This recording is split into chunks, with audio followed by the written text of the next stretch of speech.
9장 13절로 19절입니다.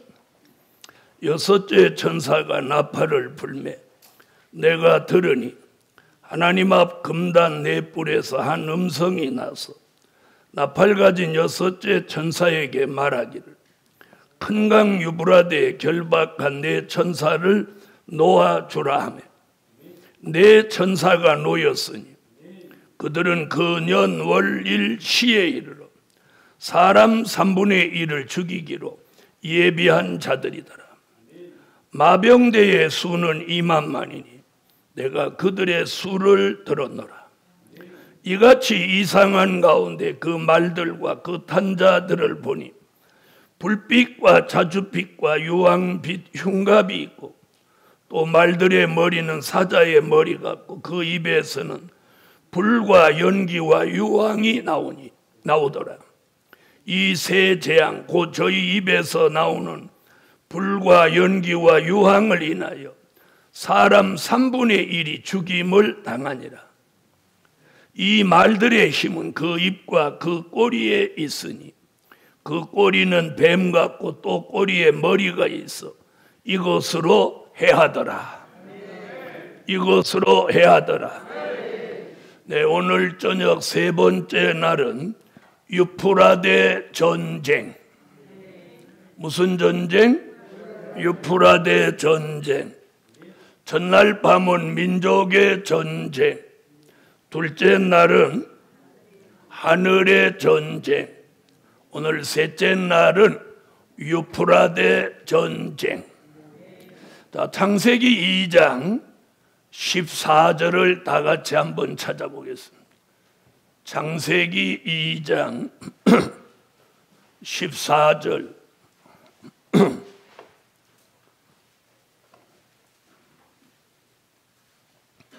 네, 찾으셨으면 읽어주세요.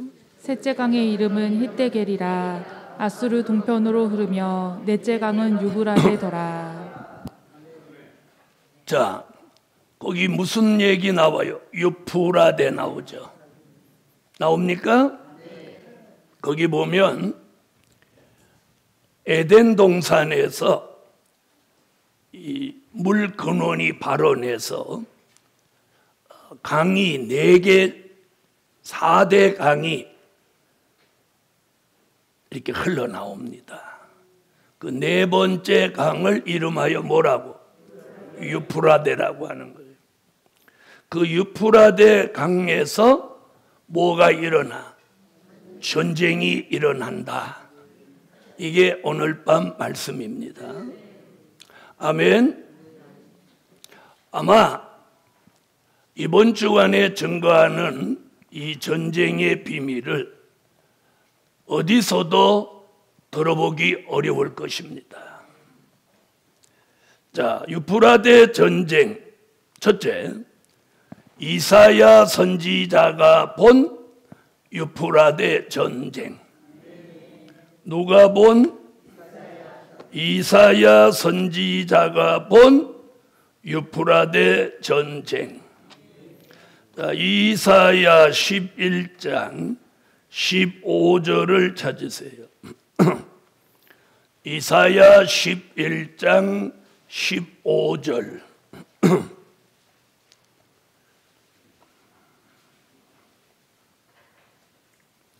자, 찾으셨으면 다 같이 한번 읽습니다. 시작. 여호와께서 애굽 해골을 말리우시고 손을 유브라데 하수 위에 흔들어 뜨거운 바람을 일으켜서 그 하수를 쳐서 7 갈래로 나눠 신고 건너가게 하실 것이라. 할렐루야. 여러분, 이사야는 이사야 11장 15절에서 여호와께서 유프라데 하수 위에 이렇게 손을 내미시고 이 손을 흔드신다는 거예요.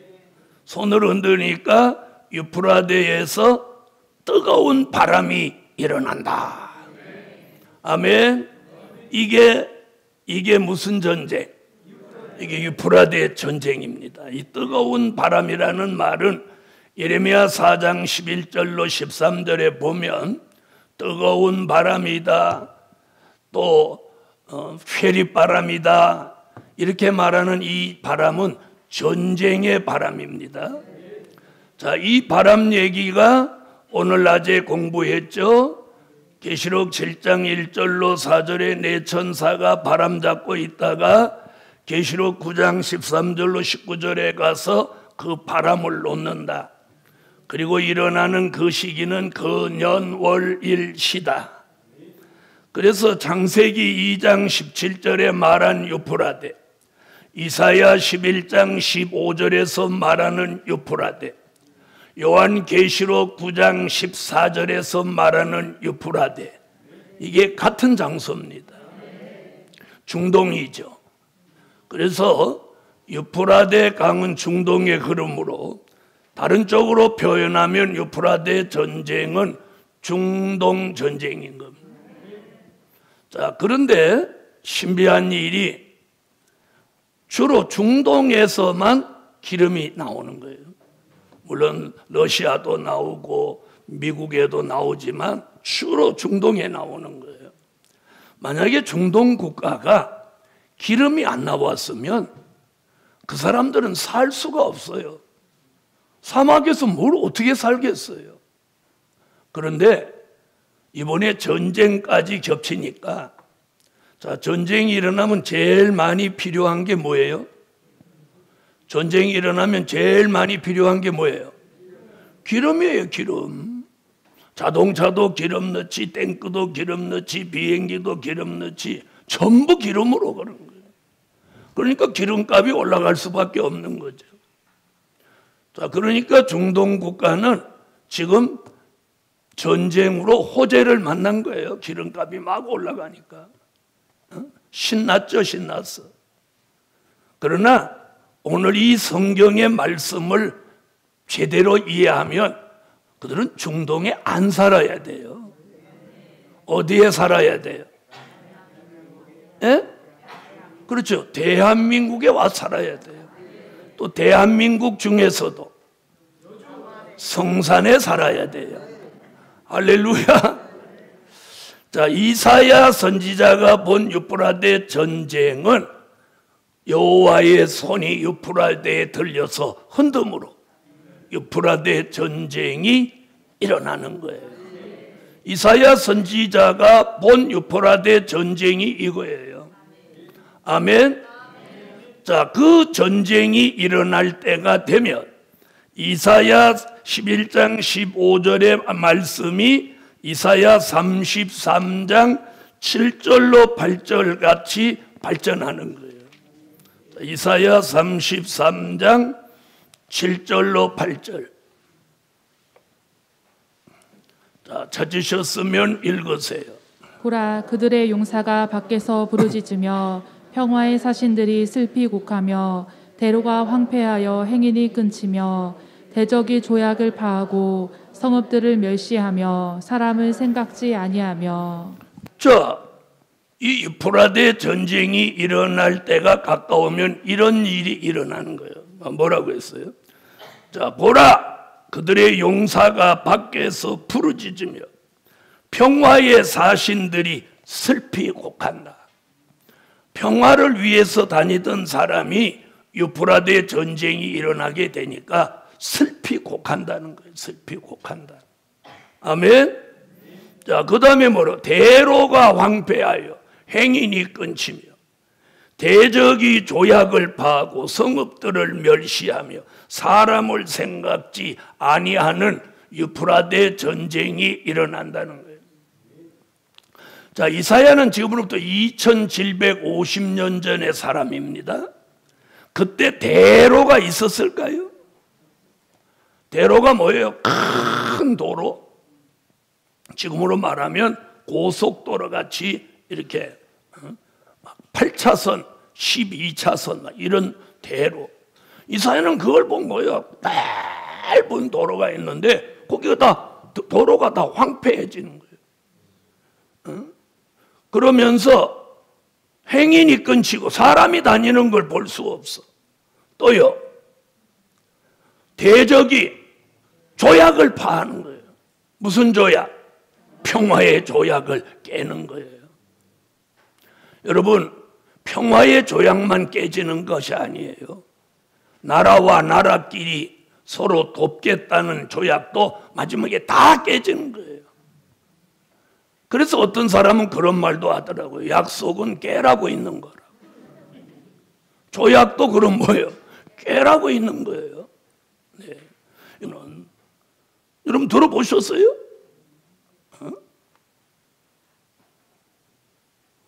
복음 받은 여러분, 대적이 조약을 파하고 평화의 사신들이 슬피 곡하고 대로가 황폐하고 행인이 끊지고 대적이 조약을 파하고 성읍을 멸시하고 사람을 생각하지 않는다는 거예요. 자, 이 예언이 이미 지금 어디에 지금 이루어졌어요? 우크라이나 보세요. 길거리에 사람이 쓰러져 죽었어도 사람이 지나가면서 그 사람을 못 묻어줘요. 이런 일이 우크라이나에서 일어나니까 우리가 저 안 됐다 이러지, 우리나라에서 일어난다고 생각해 보세요. 그래서 내일 가세요. 제가 돈 좀 드릴 테니까. 여러분, 우리 기독교인은 대한민국을 사랑해야 돼요. 대한민국이라는 이 나라 안에 우리가 있기에 이 신앙이 아니에요. 아시겠습니까? 네. 자, 이렇게 된다고 이사야 선지자가 본 유프라데 전쟁이에요. 자, 33장 11절로 12절을 보세요. 읽으세요. 너희가 결을 잉태하고 짚을 해산할 것이며 너희의 호흡은 불이 되어 너희를 삼킬 것이며 민족들은 불에 굽는 횃돌 같겠고 베어서 불에 사르는 가시나무 같으리로다. 내가 시진핑이라도 그렇게 할 건데 뭐. 그럼 내가 시진핑이 아니니까 이런 말 하는 거야. 여러분, 미래를 전문하는 주의 종의 말을 잘 들으셔야 돼요. 저는 미래 전문가예요. 미래 전문가. 에? 전 세계에 되어질 미래를 이 손바닥에 보고 있는 목사예요. 보고 있는 목사. 그런데 저 같은 종을 못 알아보는 우리 교인도 있다는 거야. 기가 막혀 죽겠어. 마이동풍이 암만 말해도 안 들어. 여러분, 제가 늘 그러죠. 하나님의 뜻이 있는 사람은 새 영과 새 마음이 들어온다. 새 마음이 들어온다. 그리고 멸망할 사람은 자꾸 꽈배기같이 마음이 꼬이고 사특한 마음이 들어가는 거예요. 그래서 주의 종을 대적하고 주의 종이 하는 일을 방해하고 주의 종의 명예를 실추시키고 이런 짓을 하는 거예요. 출애굽 때하고 똑같은 거예요. 아시겠어요? 요즘 주의 종에게 하나님의 메시지가 날아오는 게 뭐냐? 출애굽 때 악한 열조를 본받지 말게 해라요. 선지자 발람, 이 출애굽 때 사건의 가장 선지자인데 돈에 미친 이 선지자, 이 악한 여조를 본받지 마라. 그리고 신할 땅에 외도와 금덩이를 숨겼던 아간을 본받지 마라. 그리고 하나님의 종 모세와 남매라고 모세를 신란했던 미리암을 본받지 마라. 그리고 가론 유다를 본받지 마라. 베드로를 본받지 마라. 여러분, 악한 것을 본받으면 안 되는 거예요. 악한 것을. 자, 그래서 오늘 지금 뭐라고 그래요? 공기가 불이 돼서 사람이 횃돌같이 타버리고 베어서 불에 사르는 가시나무같이 타버린다는 거예요. 그걸 계시록 9장 13절로 19절에서는 뭐라고 그래서 화생방, 불과 유황과 연기. 여러분, 이것이 이사야 선지자가 본 유프라데 전쟁입니다. 이사야가 누굽니까?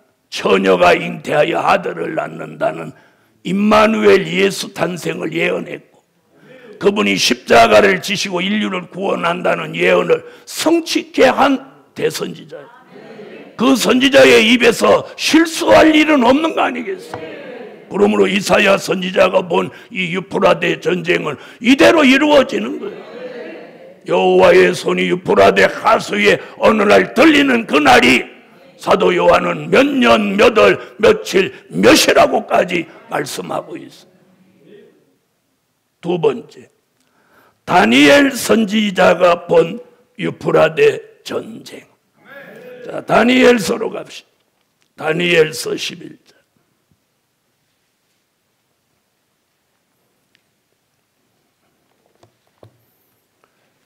다니엘서 11장 27절입니다.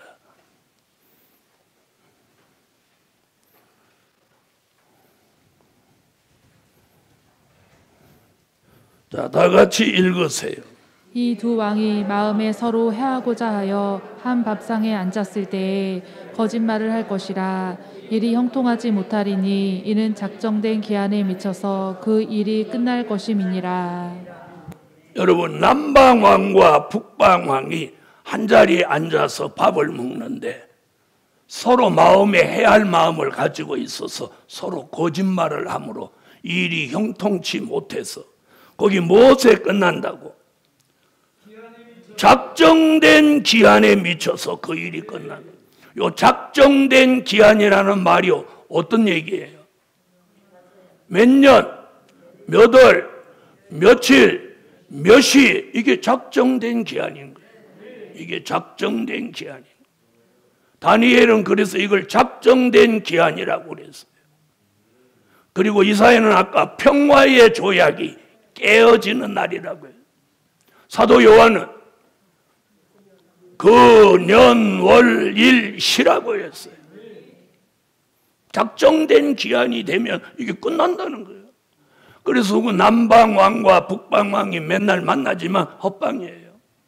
그래서 북한하고 우리하고 아무리 만나서 뭐 조약하고 다 쓸데없는 거예요. 종이만 버리는 거예요. 경비만 나고 마는 거예요. 여러분, 유수보랍이에요.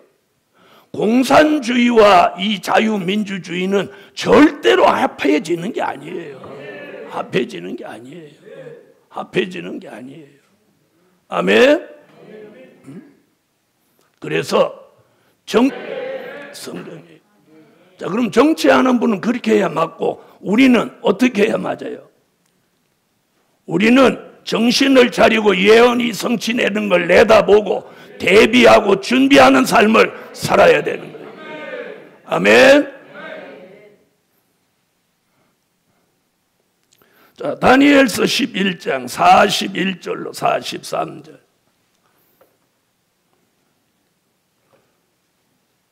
자, 40절로 43절입니다. 자, 읽으세요.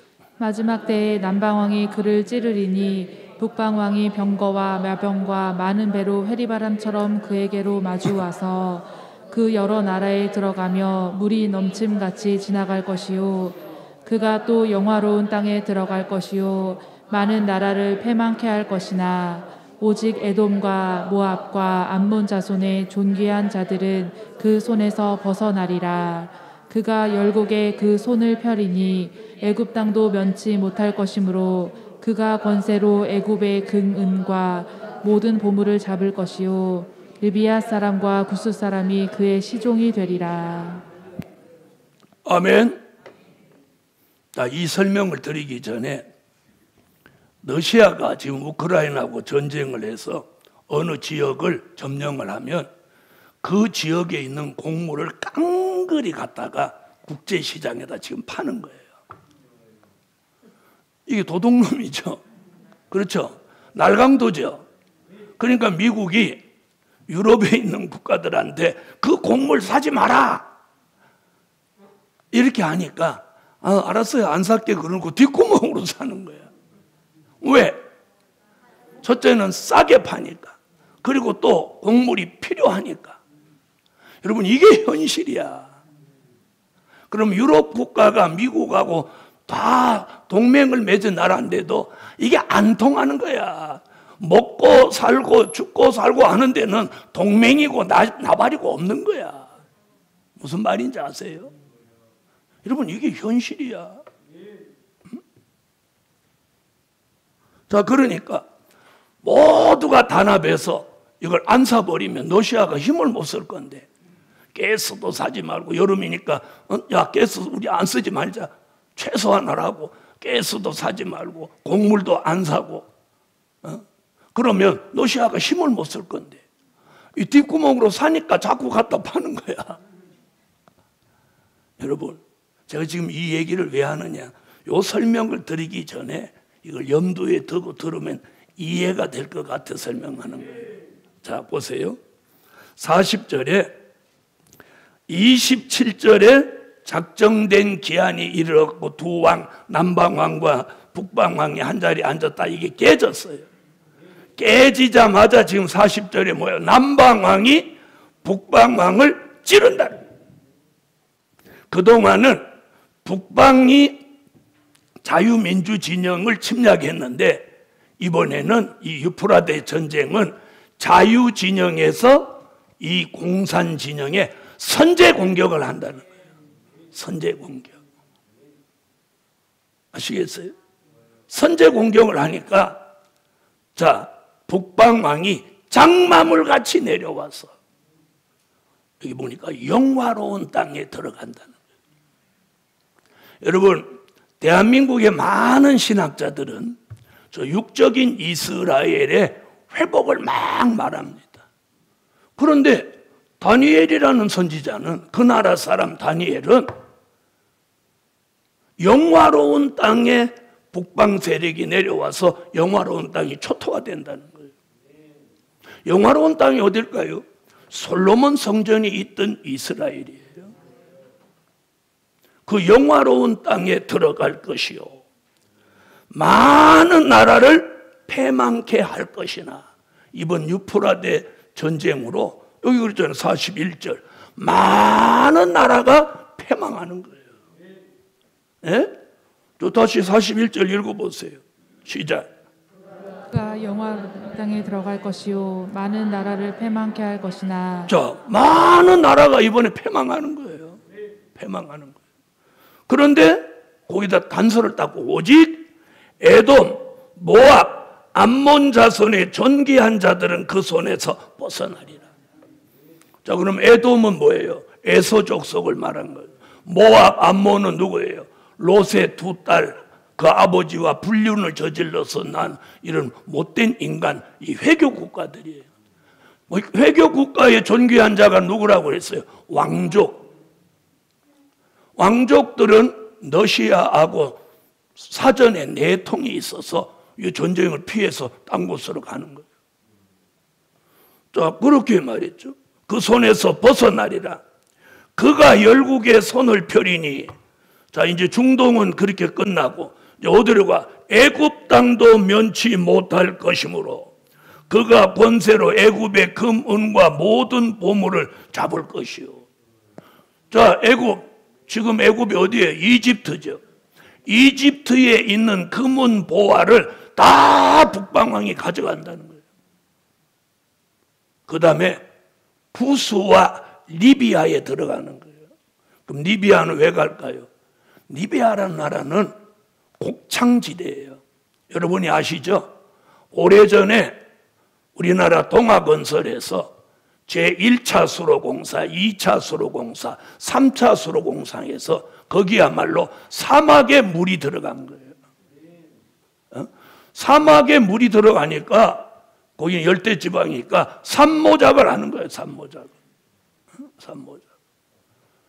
그 곡식을 다 가져가는 거예요. 그리고 구수가 어디에? 에티오피아. 에티오피아는 여러분이 사도행전에서 나오죠. 빌립이 에티오피아와 여왕 넷이 간다에게 복음을 전한 나라예요. 거기를 초토화시켜 버린다는 거예요. 이게 성경 다니엘의 예언이에요. 이 예언대로 될까요, 안 될까요? 이게 다니엘 선지자가 본 유프라데 전쟁이에요. 그럼 이사야, 다니엘, 자, 그 다음 세 번째, 사도 요한이 본 유프라데 전쟁. 자, 요한계시록 9장 오세요.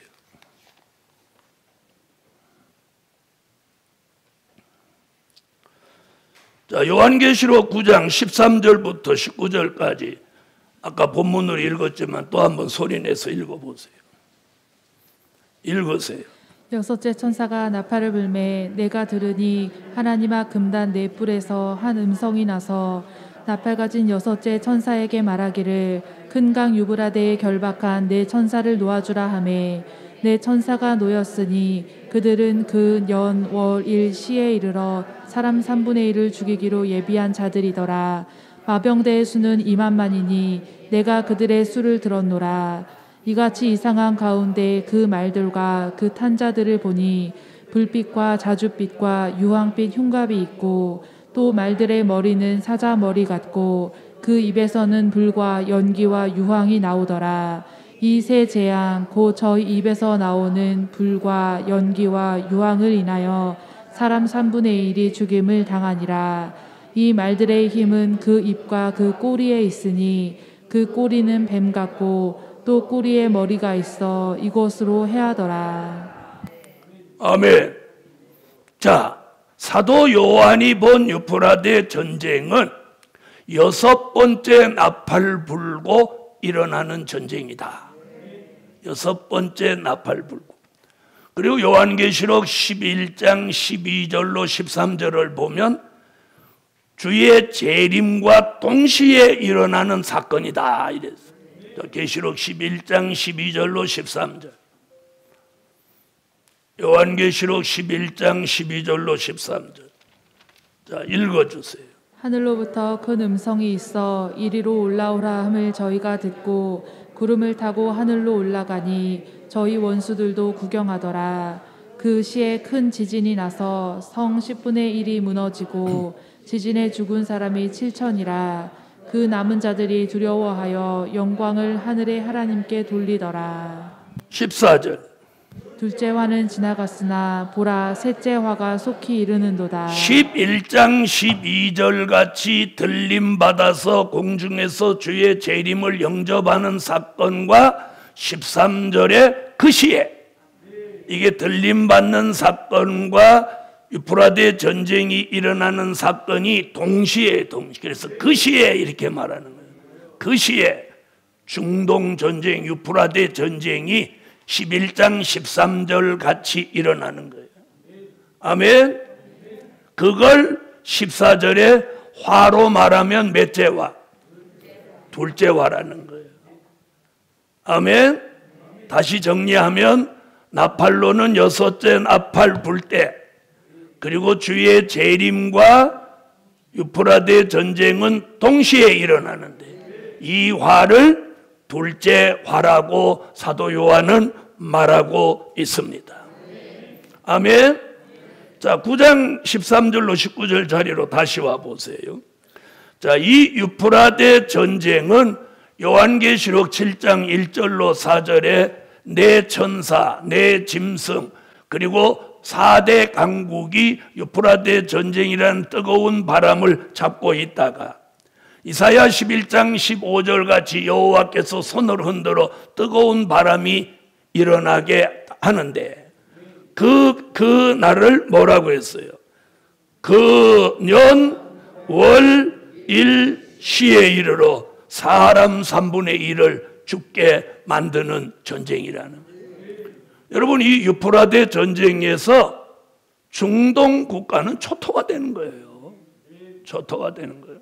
여러분, 땅 속에서 중동에 있는 나라는 기름이 매일 올라옵니다. 자, 거기다가 성냥불 하나만 켜대도 뒤집어지는데 거기다가 핵폭탄을 쏟아붓는데 어찌 되겠어요? 네? 하나님은 지금 이런 계획을 가지고 있어요. 그런데 전 세계에 힘 있는 사람, 정치, 문화, 예술, 종교, 스포츠, 그리고 모든 부유한 사람들이 두바이를 중심해서 전부 돈다발을 들고 거리 가는 거예요. 지상 낙원 유토피아를 지금 거기 인간의 힘으로 만들고 있단 말이에요. 이걸 저는 현대판 바벨탑으로 보는 거예요. 아시겠습니까?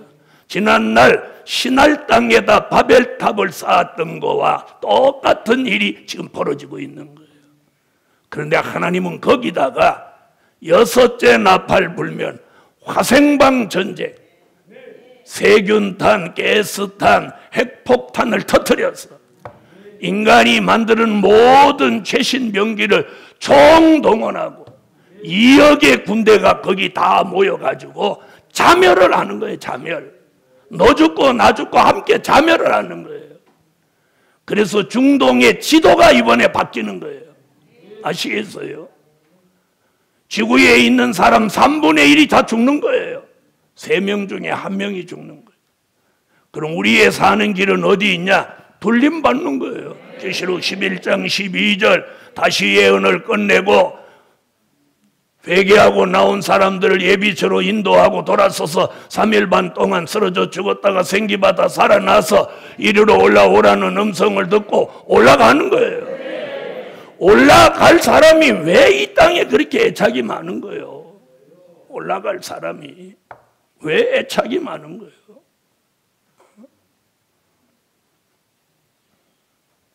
여러분 애착 내려놓으세요. 여러분이 애착을 가지면 가질수록 여러분이 망가지는 거예요. 그렇다고 돈도 벌지 마라, 취직도 하지 마라, 아무 일도 하지 마라, 그런 얘기 아니에요. 적당히 하라는 거예요. 적당히. 제가 저번에 그랬죠. 누가 아파 죽겠다고 하길래 주님 오실 때까지만 버티라고. 주님 오실 때까지만. 아니 시온 성회까지만 버티면 돼. 시온의 성회. 신이 내리니까. 신이 내려. 아멘. 허리 아픈 거, 무릎 아픈 거, 그거 아파서 죽은 사람은 없어. 불편할 뿐이지. 위에 암이 와서 죽을 수는 있어도 여러분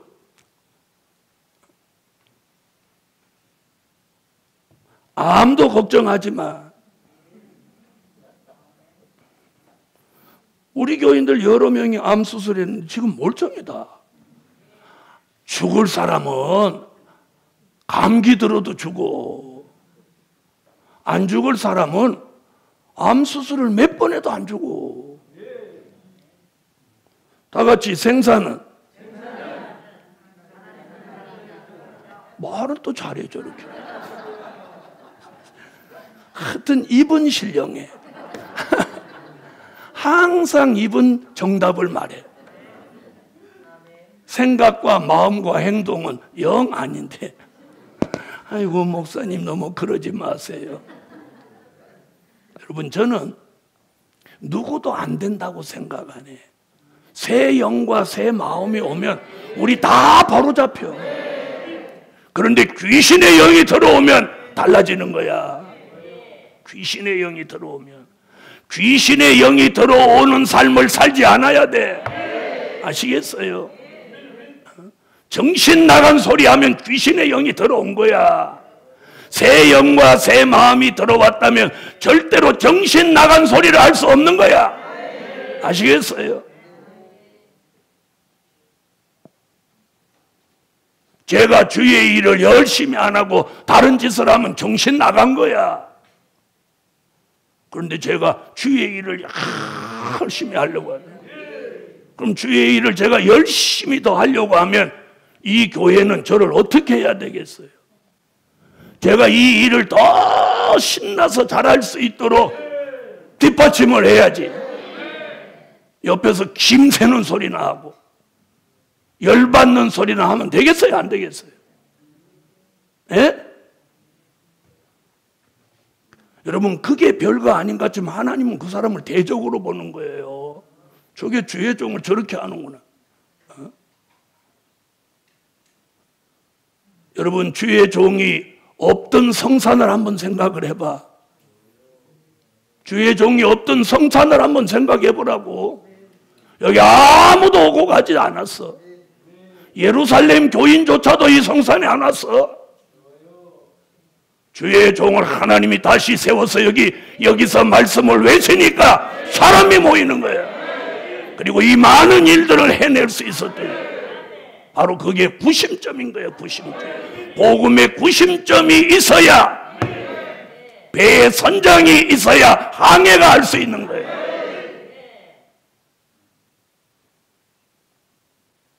조그만 일이라도 대적 같은 행동을 하지 말라는 거예요. 이런 말을 왜 하느냐? 그 사람을 위해서 하는 거야. 그 사람을 위해서. 여러분, 여기까지 우리가 어떻게 왔어요? 이 마지막 문턱을 앞두고 하나님은 위기를 넘어서서, 우린 위기를 넘어섰어요. 새로운 기회를 주셨을 때 달려가야 되는 거야. 달려가야 되는 거야. 그럼 어떻게 해야 돼요? 목사님 뭘 도와드릴까요? 뭘 도와드릴까요? 이렇게 해야 될 거 아니에요. 뭘 도와드릴까요?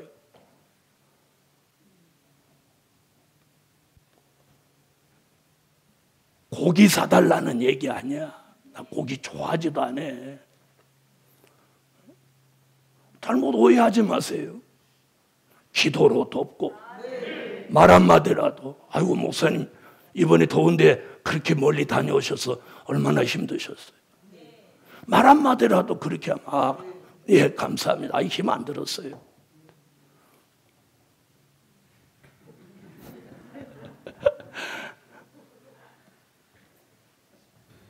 사도 요한이 본 유프라데 전쟁, 몇 년, 몇 월, 며칠, 몇 시가 되면 멍 터지는 거야. 세계 사람이 3분의 1이 죽는다잖아. 그런데 우리에게는 하늘길을 열었어. 하늘길을 하나님 열어놓고 전쟁이 일어나기 직전에 하늘길을 열어갖고 이리로 올라오라. 이 명령이 떨어지자마자 우리 몸이 샥 올라가는 거예요. 내가 주님 앞에 가서 우리 교회에서 나 속색인 사람들 주님 앞에 다 잃을 거야. 이렇게 허리바 잡고 가서 이 사람 때문에 진짜 힘들었어요. 주님이 그럼 뭐라고? 야, 나도 다 알아, 야. 내가 안 일러나 봐라. 겁나지?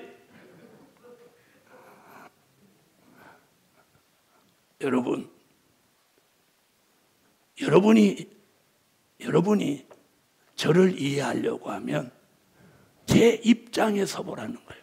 제 입장에. 아시겠어요? 제 입장에. 제가 기침을 해가며 피를 토해가면서 이 복음을 위해서 살으려고 산으로 오르내려서 건강을 회복하고 하나님의 은혜로 오늘도 쓴 거예요. 아시겠어요? 그래서 여러분이 아무리 속상하고 어려울 때도 주의 종이 없을 때 그날을 한번 생각해요. 그날을. 주의 종이 건강을 회복해서 하나님이 여기 복구시켜 줬기에 이 모든 일이 제자리를 다 잡아가는 거예요. 아시겠어요? 그래서 돈 교회에 빌려줬던 사람들도 지금 가만히 있는 거예요. 왜? 받을 게 확실하니까. 그런데 교회에 큰 돈 빌려주신 분, 제가 단지 속에 들어갔든지 나무 밑에 들어갔으면 그 돈 누구한테 받을 건데. 그래서 아마 우리 교회에 돈 빌려주셨던 분들이 내가 병원에 있는 동안 제일 쫄았을 거예요. 뭐 사람이 다 똑같잖아. 물론 믿음을 가지셨겠지만 그래도 야 설마 이런 문제 못 먹어서 죽으면 어떻게 되지 이거. 한 번쯤은 그런 생각 다 했을 거예요. 왜? 사람이니까. 여러분, 생사의 갈림길에서 기도하고 있던 저는 무슨 생각을 하고 있었을까요? 네? 여러분 한번 오늘 저녁에 상상해 보세요. 여러분이 오늘 주의 종이 여기 없다면 여러분이 여기 오십니까? 여기 오십니까? 안 오십니까? 안 오는 게 아니라 못 오지. 그렇게 좀 부드럽지. 안 온다고 하면 너무 좀 야박스럽게 들리잖아. 못 오죠 이렇게 해야지. 어쩌면 한 번쯤은 올지 모르지만 두 번은 못 오는 거예요. 왜? 구심점이 사라졌는데. 네? 물론 제 제자 중에 누군가가 뭐 바톤을 받아서 갈지 모르지만 대부분 여기 오신 분들이 주의 종을 보고 왔단 말이에요. 그런데 그 구심점이 사라졌다.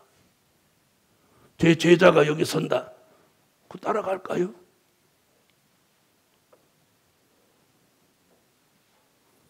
복음 받은 여러분,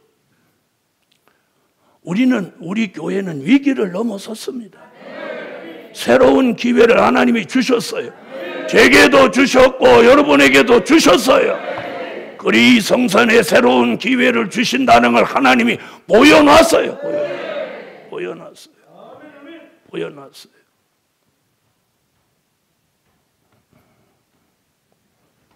저는 오늘도 컴퓨터를 한번 열어봤어요. 하도 바쁘고 이사하고 컴퓨터를 오늘 처음 열어봤어요. 처음 열어보면서 드디어 340만을 넘었어요. 340만을 넘었어요. 그리고 평균 2,000에서 8,000까지 매일 들어오는 거예요. 이번에 이 전쟁의 비밀 이게 이제 올라가면 더 많이 들어오는 거예요. 그 사람들이 오지 않을까요? 왜 사이트에 몇천 명씩 보통 3,000, 4,000, 6,000, 8,000 하루에 우리 교회가 지금 그렇게 많은 온라인상의 교인이 있다는 거예요. 이 사람들 어느 날 하나님의 명령이 내려 성산으로 가라. 바로 오는 거예요. 그래서 오기 좋으라고 전체 여주 주변에 다 고속도로를 뺑뺑 뚫어놨어요. 제1중부, 제2중부. 다른 데 어디 그렇게 1, 2 막 있는데 어디서? 여기서 딱 들어가면 대한민국에 있는 모든 고속도로가 다 연결되는 거예요. 다 연결되는 거예요. 아시겠습니까? 예언은 성취되고 있습니다. 언약은 이루어지고 있습니다. 약속은 시행되고 있습니다. 새로운 기회는 열렸습니다. 그걸 놓치지 말라는 거예요. 그 새로운 기회가 이 교회에, 여러분의 가정에, 여러분의 사업장에, 여러분의 삶에 왔을 때 그걸 외면하지 말란 말이에요. 그걸 회파하지 말란 말이에요. 순종하고 따라가란 말이에요. 양은 목자를 따라가야지. 목자에게 대적하는 그런 양은 절대로 존재해서는 안 됩니다. 여러분, 제가 왜 이렇게 하는지 아세요? 이제 우리가 마음을 하나로 해서 이 길에서 하나님의 영광을 나타내야 되는 거예요. 아시겠어요? 성경의 예언은 날짜까지 정해놨어요. 그,년, 월, 일, 시에 사람 3분의 1을 죽인다고. 그런 일이 있기 전에 우리는 어느 길이 열려? 하늘의 길이 열리는 거예요. 하늘의 길이 열려. 이리로 올라오라는 음성을 듣고 우리는 올라가는 거예요. 올라가는 거예요. 여기는 3분의 1이 죽든지 말든지. 왜? 전 세계적으로 회개할 기회를 다시 예언 3년 반 1260일 동안 외쳤기 때문에 더 이상 할 말이 없는 거예요. 우리 왜 다 죽입니까? 너 회개하고 돌아오면 사는 길을 연다고 안 들었잖아. 그래서 여러분, 순종이 복이 되는 거예요. 순종이. 여러분이 저보다 더 신령하거든 순종하지 마세요. 그러나 여러분보다 제가 더 신령해 보이면 제 말을 순종하라. 그냥 제가 하자는 대로 해요. 노아 시대 방주 안에 들어갈 때는 노아 하라는 대로 하면 복을 받아요. 아브라함 시대는 아브라함이 하라는 대로 하면 복을 받아요. 모세 시대는 모세가 하라는 대로 하면 복을 받아요. 사무엘 시대는 사무엘이 하라는 대로 하면 복을 받아요. 다니엘 시대는 느부갓네살 왕이라도 누가 하라는 대로 하면 다니엘이 하라는 대로 하면 복을 받아. 심지어 애굽의 바로 왕도 요셉이 하라는 대로 하니까 애굽이 부강한 나라가 됐어요. 아시겠어요? 여러분, 그 시대에 하나님이 붙들고 쓰시는 종이 있다면 무조건 순종하세요. 아는 체하고 신령한 체하고 자기 직분을 내세워서 그런 소리 하지 말.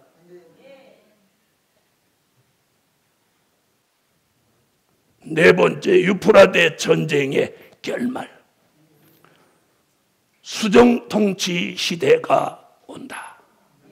여러분, 유프라데 전쟁의 결말은 계시록 13장 수종 통치 시대가 오는 거예요. 아멘.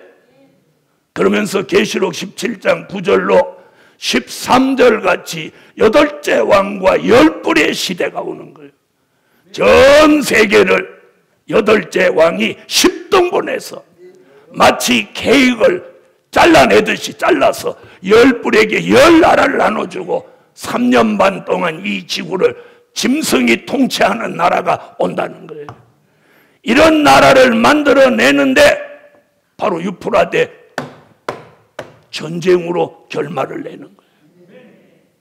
수종통치 시대는 8째 왕 짐승이 10뿔 10나라를 만들어서 전 세계를 짐승표로 통치하고 우상에게 생기를 주어 말하게 하고 거기 경배하지 않는 자는 몇이든지 다 죽이는 이런 무서운 시대가 오게 되는 거예요.